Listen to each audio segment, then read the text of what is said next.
Hello students, how are you. उम्मीद करते हैं कि आप अच्छे होंगे। और जो क्लासेस आपकी स्टार्ट हो गई हैं, पिछली वीडियो में आपको हमने बताया था महात्मा गांधी द्वारा शुरू किए गए चंपारण सत्याग्रह के बारे में और इसके अतिरिक्त खेड़ा तथा अहमदाबाद आंदोलन के बारे में। ये पहला चैप्टर आप लोगों को पढ़ाया जाता हुआ नेशनलिज्म इन इंडिया, भारत में राष्ट्रवाद, nationalism in India. Mahatma Gandhi के बारे में थोड़ा सा आपको बता दें, इसके बाद जो है फिर आपको हम आगे बताना शुरू करेंगे। तो ध्यान दीजिएगा, महात्मा गांधी का जन्म 1869 में और मृत्यु 1948 में हुई थी, जैसा कि आप लोग जानते भी होंगे। इनका जन्म इनका हुआ था महात्मा गांधी का 2 अक्टूबर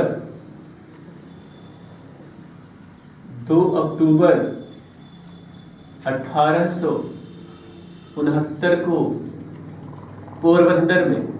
कहाँ हुआ था? पोरबंदर।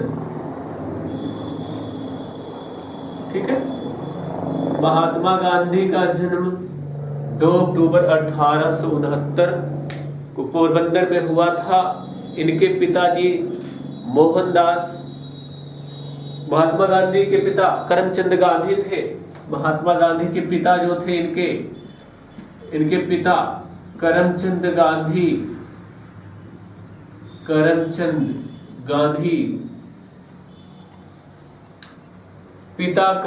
गांधी पोरबंदर राजकोट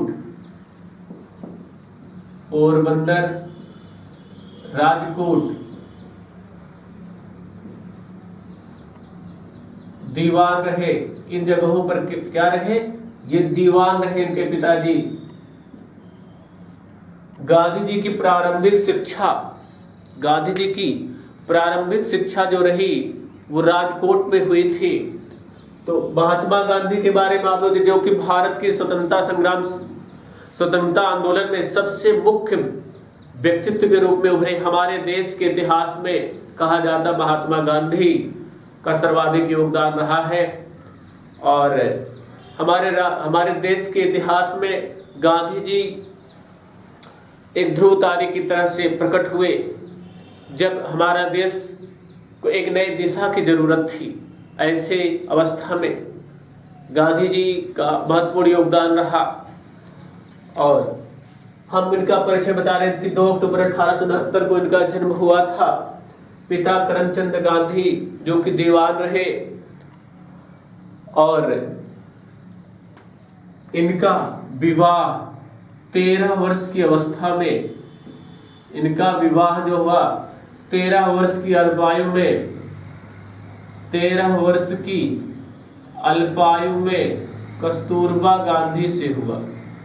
किससे हुआ? कस्तूरबा गांधी से। तो महात्मा गांधी का जन्म 2 अक्टूबर 1869 को हुआ। कहाँ हुआ? पोरबंदर में हुआ, गुजरात के पोरबंदर में हुआ। पिता करमचंद गांधी पोरबंदर, राजकोट जैसी जगहों पर जो रहे, दीवान के रूप में कार्यरत रहे।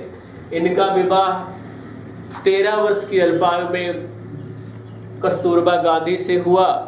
प्रारंभिक शिक्षा राजकोट में हुई।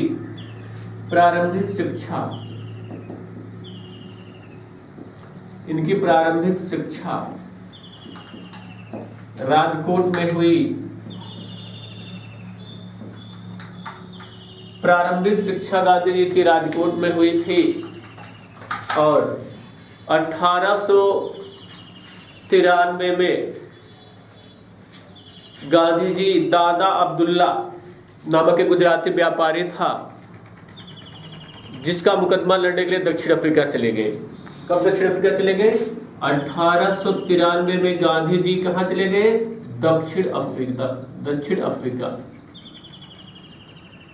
1893 में गांधी जी चले गए दक्षिण अफ्रीका। किसका मुकदमा देखने के लिए? गुजराती व्यापारी था। एक गुजराती व्यापारी दादा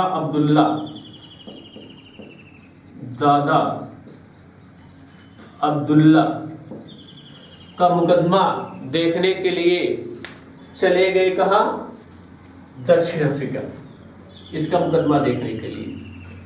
और जहां पर गांधी जी रह गए अफ्रीका में, जानते कितने साल? 21 साल। गांधी जी दक्षिण अफ्रीका में कितने साल रह गए? 21 साल गांधी जी रह गए दक्षिण अफ्रीका में। 21 वर्ष के उपरांत गांधी जी भारत आए। तो भारत गांधी जी कब आए? 9 जनवरी 1915 को गांधी जी भारत आए। 9 जनवरी 1915 को भारत पुनः वापस आए। भारत वापस आए। तो गांधी जी 9 जनवरी 1915 को भारत वापस आए, जिसे भारत सरकार आज किस रूप में मनाती है? स्टूडेंट बताएं, किस रूप में मनाती है 9 जनवरी 1915 को? जो है भारत जी 9 जनवरी हर साल मनाई जाती है, प्रवासी भारतीय दिवस के रूप में मनाती है भारत सरकार। प्रवासी भारतीय दिवस के रूप में मनाया जाता है हर साल 9 जनवरी को, प्रवासी भारतीय दिवस के रूप में, प्रवासी भारतीय दिवस के रूप में मनाया जाता है। ठीक है। तो गांधी जी का जन्म हुआ 2 अक्टूबर 1869 को गुजरात के पोरबंदर में। पिता करमचंद गांधी जो कि दीवान रहे पोरबंदर, राजकोट जैसी जगहों पर। विवाह इनकी अल्पायु में विवाह 13 वर्ष की आयु में ही कस्तूरबा गांधी से कर दिया गया। प्रारंभिक शिक्षा राजकोट में हुई। 1893 ईस्वी में गांधी जी चले गए दक्षिण अफ्रीका, क्योंकि उन्होंने बैरिस्ट्री की पढ़ाई पूरी किया था। इसलिए एडवोकेट के रूप में गुजराती व्यापारी दादा अब्दुल्ला का मुकदमा लड़ने के लिए चले गए दक्षिण अफ्रीका, जहां पर 21 वर्षों बाद वापसी किया और 9 जनवरी 1915 को भारत वापस आए, जिसे आज भारत सरकार प्रवासी भारतीय दिवस के रूप में मनाती है। और गांधी जी की बात जहां तक है, तो इन्होंने डरबन में फीनिक्स फार्म की स्थापना किया था 1904 में। 1904 में, और वहां पर इंडियन ओपिनियन नामक, अफ्रीका में इंडियन ओपिनियन नामक पत्रिका गांधी जी निकालते थे। अफ्रीका में गांधी जी इंडियन ओपिनियन नामक पत्रिका निकालते थे। इंडियन ओपिनियन गांधी जी की पत्रिका थी इंडियन ओपिनियन। इस पत्रिका को गांधी जी निकालते थे, इंडियन ओपिनियन नामक पत्रिका निकाला करते थे दक्षिण अफ्रीका में। और तो विभिन्न देश, गांधी जी कई बार यहाँ वहाँ अफ्रीका में ऐसा देखा गया कि संघर्ष करते रहे, कई बार जेल की यात्रा किए, और बस उनके सिद्धांत ही थे सत्य और अहिंसा। महात्मा गांधी ने राम राज्य की कल्पना किया था, और जिसके 2 सिद्धांत थे सत्य अहिंसा। महात्मा गांधी के राम राज्य के 2 सिद्धांत थे। महात्मा गांधी के राम राज्य के 2 सिद्धांत थे, सत्य और अहिंसा। सत्य और अहिंसा। सत्य और अहिंसा गांधी के राम राज्य के 2 सिद्धांत रहे। गांधी जी के बारे में कहा जाता है कि सर्वप्रथम इनके लिए महात्मा की उपाधि दिया गांधी जी को। किसने, जानते हैं? अभी पिछले वीडियो में हमने आपको पढ़ाया था और बताया भी था कि चंपारण सत्याग्रह में सफल नेतृत्व करने के बाद गांधी जी को महात्मा की उपाधि दिया था। महात्मा की उपाधि, गांधी जी को महात्मा की उपाधि दिया था रविंद्रनाथ टैगोर ने। रविंद्रनाथ टैगोर ने महात्मा गांधी को महात्मा की उपाधि दिया था किसने? रविंद्रनाथ टैगोर ने दिया था, चंपारण सत्याग्रह के सफल नेतृत्व करने के बाद। और इसके अतिरिक्त जो है महात्मा का सर्वप्रथम राष्ट्रपिता किसने कहा था? महात्मा गांधी को सर्वप्रथम राष्ट्रपिता कहा था 1944 में। महात्मा गांधी को सर्वप्रथम राष्ट्रपिता कहने वाले थे सुभाष चंद्र बोस। सर्वप्रथम सुभाष चंद्र बोस ने, सुभाष चंद्र बोस, इन्होंने सर्वप्रथम महात्मा गांधी को राष्ट्रपिता कहा था। तो महात्मा गांधी को सर्वप्रथम राष्ट्रपिता कहने वाले थे सुभाष चंद्र बोस, और महात्मा गांधी के लिए सर्वप्रथम महात्मा की उपाधि दिया था रविंद्रनाथ टैगोर ने। पिछले वीडियो में हमने आपको बताया था चंपारण का सफल नेतृत्व गांधी जी ने किया, जिसके उपलक्ष्य में इन्हें जो है महात्मा की उपाधि दी गई। सुभाष चंद्र बोस ने इन्हें राष्ट्रपिता कहा। गांधी जी ने भारत में आने के बाद चंपारण से लेकर के देश की आजादी तक कई आंदोलनों में भाग लिया। जैसे आप कह सकते हैं कि चंपारण सत्याग्रह, इसके अतिरिक्त जो है चंपारण सत्याग्रह के अतिरिक्त आप कह सकते हैं कि रॉलेट एक्ट हुआ, खिलाफत आंदोलन हुआ, और अहमदाबाद आंदोलन के नेतृत्व जो करता ही थे ही आप देखेंगे असहयोग आंदोलन में भी गांधी जी ने हिस्सा लिया। इसके अतिरिक्त जो है सविनय अवज्ञा आंदोलन हुआ, भारत छोड़ो आंदोलन हुआ। देश की आजादी तक महात्मा गांधी ने सफल नेतृत्व दिया जो है भारतीय इतिहास में। और इस सफल नेतृत्व के उपलक्ष्य में जो है देश को आजादी मिली। देश की आजादी में महत्वपूर्ण योगदान रहा महात्मा गांधी का। और अंततः जो है, लेकिन कहते हैं कि गांधी जी की जो सत्य और अहिंसा, ये दो युगल सिद्धांत रहे, सत्य और अहिंसा नामक जो युगल सिद्धांत रहे, इन सब का बड़ा योगदान रहा।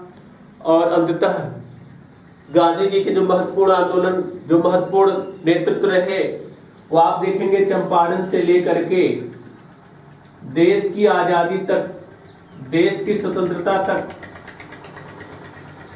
महत्वपूर्ण योगदान रहा गांधी जी का। और अंततः 30 जनवरी 1948 को 30 जनवरी 1948 को महात्मा गांधी की हत्या कर दी गई। 30 जनवरी 1948 को महात्मा गांधी की हत्या कर दी गई नाथूराम विनायक गोडसे द्वारा। नाथूराम विनायक गोडसे, नाथूराम विनायक गोडसे, इसके द्वारा गांधी जी की हत्या कर दी गई। और हमारे देश के राष्ट्रपिता, जिनका देश की आजादी में महत्वपूर्ण योगदान रहा, नहीं रहे। और जवाहरलाल नेहरू ने तो यहाँ तक कह दिया कि हमारे देश से, हमारे जीवन की रोशनी चली गई गांधी जी की मृत्यु के बारे में। ठीक है, तो इनकी जो हमने आपको शॉर्ट में सब कुछ बता दिया है, क्योंकि इनका थोड़ा सा परिचय बताना जरूरी था। अब आप जो है गांधी जी के बारे में विस्तार से पढ़ेंगे, इनके द्वारा दिए गए राष्ट्रीय आंदोलन के बारे में विस्तार से पढ़ेंगे, और योगदान देश में कितना योगदान रहा इसके बारे में भी आप पढ़ेंगे। ठीक है, तो महात्मा गांधी, जिनका जन्म 1869 में हुआ और मृत्यु कब हुई? 1948 में हुई। जन्म हुआ 2 अक्टूबर 1869 को पोरबंदर, यानी कहा, गुजरात में हुआ था। और जिसके उपरांत, जिसके फलस्वरूप आप देखेंगे कि पोरबंदर गुजरात में इनका जो है जन्म हुआ। पिता करमचंद गांधी थे। इनके पिता कौन थे? करमचंद गांधी, जो कि पोरबंदर, राजकोट और बीकानेर, इन तीनों जगहों पर क्या थे, दीवान रहे। इनका विवाह 13 वर्ष की अल्पायु में कस्तूरबा गांधी से कर दिया गया। इनकी प्रारंभिक शिक्षा राजकोट में हुई। 1893 में अपनी बैरिस्ट्री की पढ़ाई करने के बाद गांधी जी दक्षिण अफ्रीका गए और किसका मुकदमा देखने के लिए, गुजराती व्यापारी दादा अब्दुल्ला का मुकदमा देखने के लिए गए थे। 21 वर्ष तक इन्होंने 21 वर्ष का अध्ययन 21 वर्ष जो है रहे अफ्रीका में। 9 जनवरी 1915 को भारत वापस आए, जिसे भारत सरकार प्रवासी भारतीय दिवस के रूप में हर साल मनाती रही है। इंडियन अफ्रीका इंडियन ओपिनियन नामक पत्रिका निकाली थी। महात्मा गांधी के राम राज्य के 2 सिद्धांत रहे, सत्य और अहिंसा। महात्मा की उपाधि दिया था रविन्द्रनाथ टैगोर ने इन्हें। और राष्ट्रपिता सर्वप्रथम किसने कहा, राष्ट्रपिता सर्वप्रथम इनको कहा सुभाष चंद्र बोस ने। चंपारण से लेकर देश की स्वतंत्रता तक जितने भी आंदोलन हुए, गांधी जी उसमें एक पोल स्टार की तरह, भारतीय इतिहास में पोल स्टार यानी ध्रुव तारे की तरह भारतीय इतिहास के नक्षत्र में चमक रहे हैं। अगर गांधी जी न होते, अगर हम ये कहें तो हमें स्वतंत्रता मिलना मुश्किल था, एकदम सही कहा जाएगा। 30 जनवरी 1948 को नाथूराम विनायक गोडसे ने राष्ट्रपिता की हत्या कर दिया। पूरे देश को एक गहरा धक्का लगा और हमारे जीवन की ज्योति के रूप में गांधी जी जो हमेशा विद्यमान रहते थे, ऐसा क्षण आया देश में जो कि गांधी जी नहीं रहे। तो हम आपको बता रहे थे चंपारण, खेड़ा और अहमदाबाद, इसके बारे में बताए थे आप लोगों को। और इसी में थोड़ा सा और आगे हम आपको बताना शुरू करेंगे। इसके आगे रॉलेट एक्ट का किस तरह से भारतीयों ने विरोध किया। आइए हम लोग देखते हैं कि रॉलेट एक्ट का किस तरह से विरोध हुआ था, इसके बारे में थोड़ा सा जानकारी लेते हैं। और देखिए, जो भी आप पढ़िए, ठीक है, जो भी पढ़िए ध्यान लगा के पढ़िए, कठिन कुछ नहीं है। सिलेबस हम लोग कवर करने की कोशिश कर रहे हैं।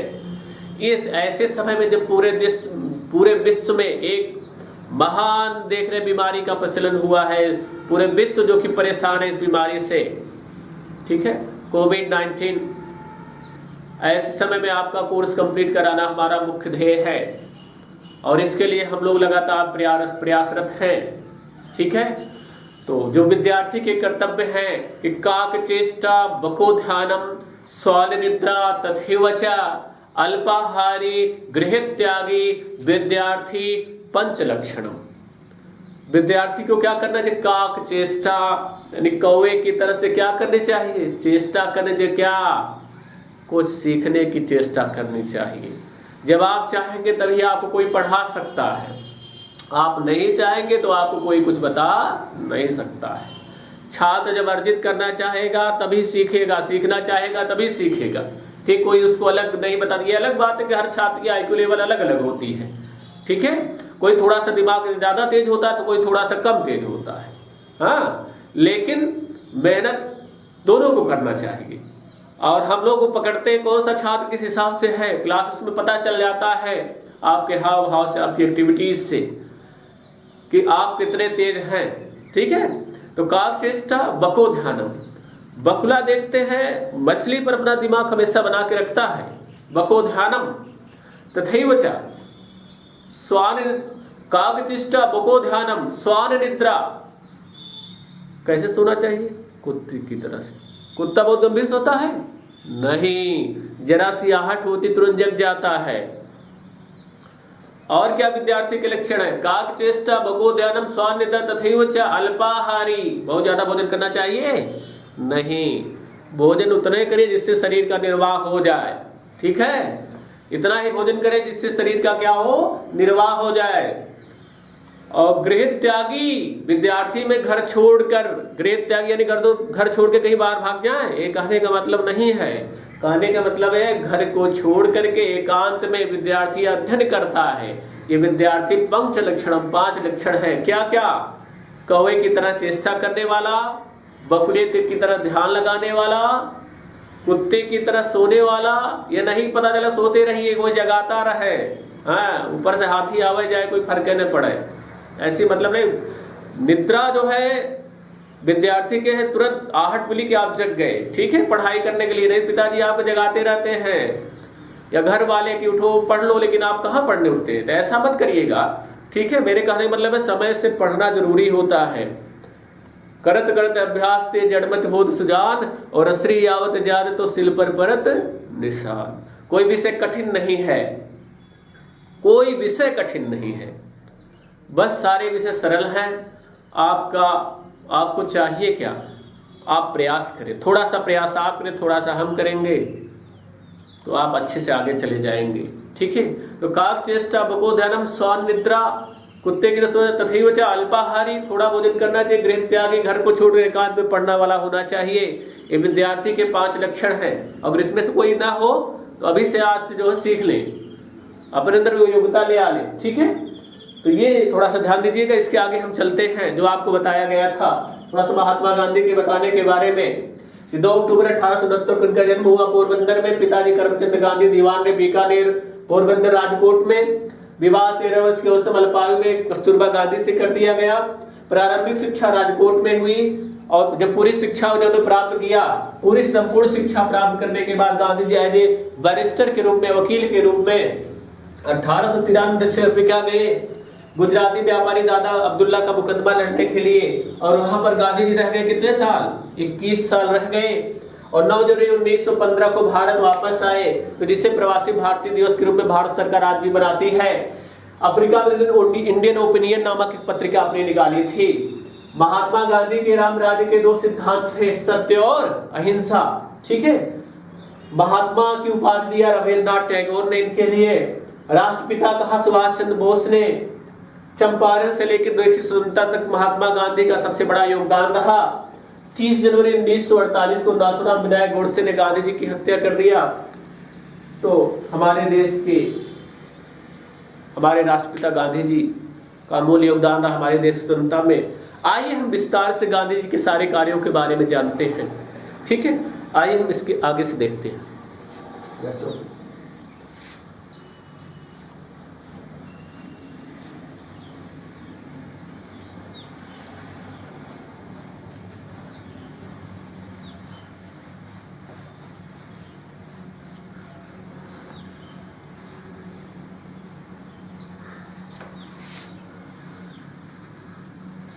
देखें,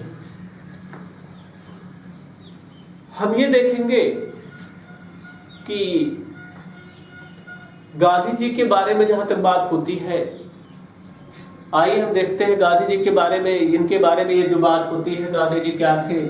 हमने बताया था कि 1917 में गांधी जी ने नेतृत्व किया था चंपारण सत्याग्रह का। भारत आने के बाद चंपारण सत्याग्रह किया महात्मा गांधी ने। भारत आने के बाद गांधी जी ने चंपारण सत्याग्रह किया। इसको हमने आपको पिछली वीडियो में बता दिया था कि 1917 में चंपारण सत्याग्रह किया। क्यों किया? कुछ किताबों 1916 में दिया है, तो आप लोग उससे चक्कर मत फंसे, उसमें गलत दिया हुआ है, ठीक है।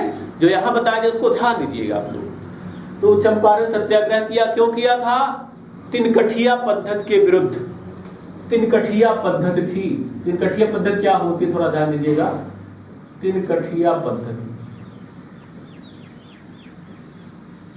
तिनकठिया पद्धति के विरुद्ध किया था आंदोलन जो है।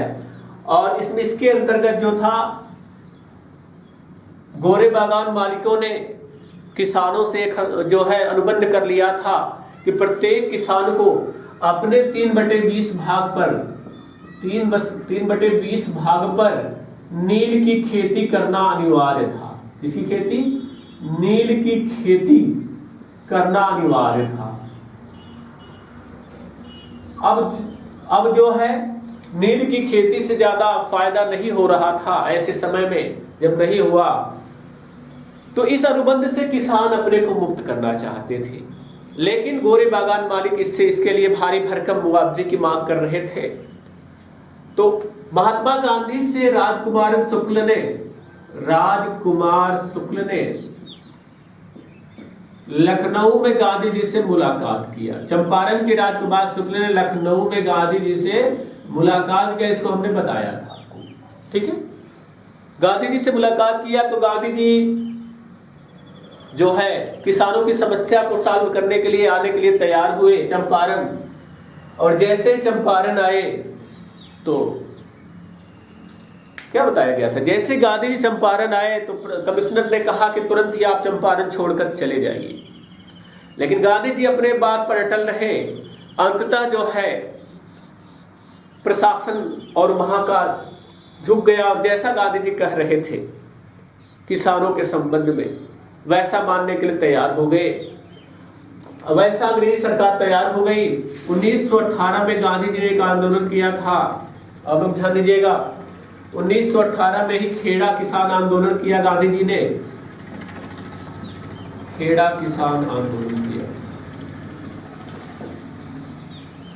1918 में ही अहमदाबाद मिल मजदूरों का आंदोलन हुआ।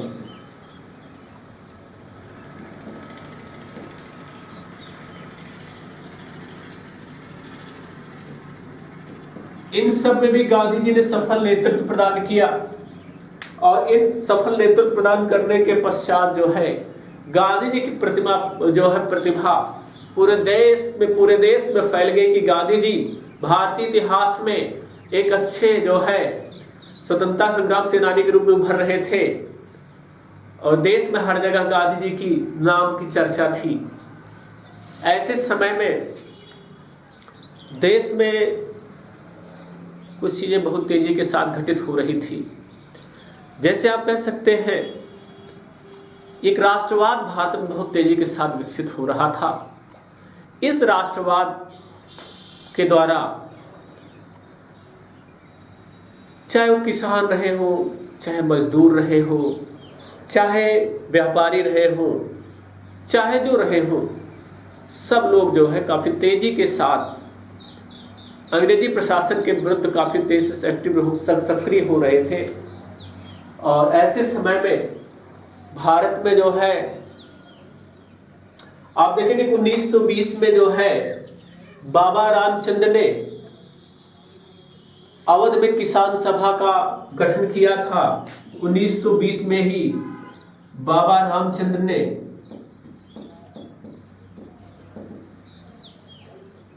किसान सभा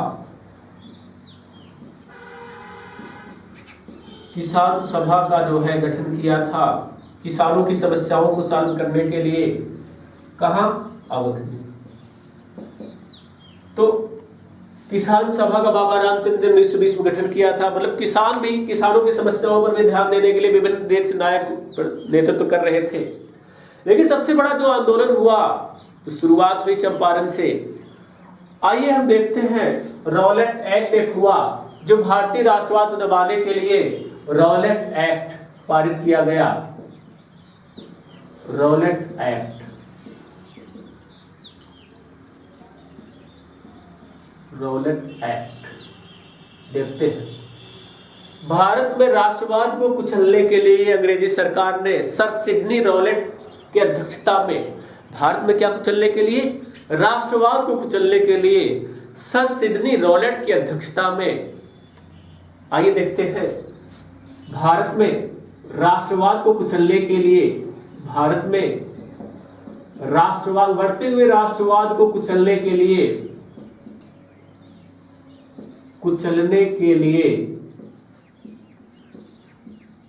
अंग्रेजी सरकार ने सर सिडनी रॉलेट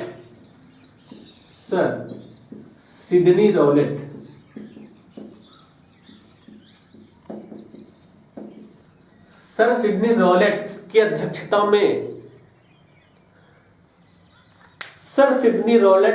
अध्यक्षता में एक आयोग गठित किया जिसने कानून बनाया। बिना वकील, बिना अपील, बिना दलील का कानून, एक कानून बनाया। इस कानून के अनुसार अंग्रेजी सरकार बिना किसी पर मुकदमा चलाए 2 वर्ष तक जो है जेल में डाल सकती थी। कितने वर्ष तक? 2 वर्ष तक किसी भी राष्ट्रवादी को 2 वर्ष तक बिना मुकदमा चलाए बंद कर सकती थी, बिना मुकदमा चलाए गिरफ्तार कर सकती थी, गिरफ्तार कर सकती थी। ध्यान दीजिएगा, अंग्रेजों ने एक कानून बनाया सर सिडनी रॉलेट की अध्यक्षता में, जो 2 वर्ष तक बिना मुकदमा चलाए लोगों को गिरफ्तार कर सकती थी। और इसके लिए जो है, इस कानून को पूरा करने के बाद जैसे ही कानून आया हमारे देश में क्रांति सी मच गई। लोगों के मन में हुआ कि किसी को भी अंग्रेजी सरकार गिरफ्तार कर सकती है और जेल में डाल सकती है। ठीक है, तो देश में आंदोलन होने लगे, जिसके बारे में विस्तार से हम आपको बताएंगे। और अंततः जो है, इस के विरोध में जितना ये कानून सतर्क रहा, उसके अंदर कहा गया बिना वकील, बिना अपील तथा बिना दलील का कानून, बिना दलील का कानून, बिना दलील का कानून, बिना वकील, बिना अपील तथा बिना दलील का कानून इसे कहा गया। और इसके विरोध में आंदोलन शुरू हुए तो गांधी जी को दिल्ली में जाने से प्रतिबंधित कर दिया गया कि गांधी जी दिल्ली न जाए, प्रतिबंधित कर दिया गया। 6 अप्रैल को पूरे देश में इस कानून के विरुद्ध में जो है आंदोलन छिड़ गया। कब छिड़ गया? 6 अप्रैल 1919 को पूरे देश में आंदोलन छिड़ गया। इसके विरुद्ध में सभाएं होने लगी, लेकिन अंग्रेजी सरकार ने अमृतसर में क्या लगा दिया जानते हैं? Martial law. क्या लगा दिया गया? मार्शल लॉ लगा दिया गया। मार्शल लॉ लगा दिया गया। पूरे अमृतसर में मार्शल लॉ लागू कर दिया गया कि कोई भी ज्यादा व्यक्ति भीड़ इकट्ठा नहीं हो सकती थी। किसी तरह आंदोलन को कुचलना था और इसके विरुद्ध में जो है मार्शल लॉ लागू किया गया। ठीक है, अब इस मार्शल लॉ जो लागू किया गया, इसके विरुद्ध 13 अप्रैल 1919 को जलियांवाला बाग हत्याकांड हुआ।